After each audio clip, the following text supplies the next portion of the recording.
மறுபடியும் பிறந்து வருவார்கள் என்று சொல்கிறார். இந்த ஜென்மம் அடையலாம், மறுபடியும் ஜென்மம் உண்டு என்று சொல்கிறார்.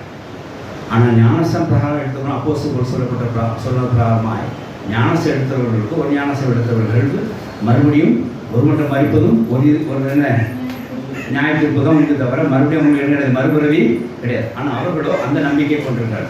நம்ம எந்த நம்பிக்கை கொண்டிருக்கிறோம்? ஒன்ஸ் நம்ம expire ஆகிட்டோம்னா we will live with another life with Jesus அப்படின்னு எதிர்பார்க்கணும். நம்ம காலமானதுக்கு அப்புறம் கூட நம்ம இயேசு கிறிஸ்து நமக்கு என்ன இருக்கு? ஒரு வாழ்வு நிச்சயமா இருக்கு. ஹalleluya. அந்த நம்பிக்கை நம்ம கொண்டிருக்கிறோம். அந்த நம்பிக்கை தான் என்னது? அதுதான் நித்திய ஜீவன். அதனால சில பேர் சொல்லுவாங்க, இந்த தற்கொலை பண்றாங்க இல்லையா, தற்கொலை பண்ணவர்கள் நிச்சயமாய் அவங்க அவர் செய்த பாவமா, அந்த பாவத்துக்கு கடைசி செஞ்ச பாவத்துக்கு அவன் பூமியில் இன்னொரு பிறவி இருப்பான். நிச்சயமா தற்கொலை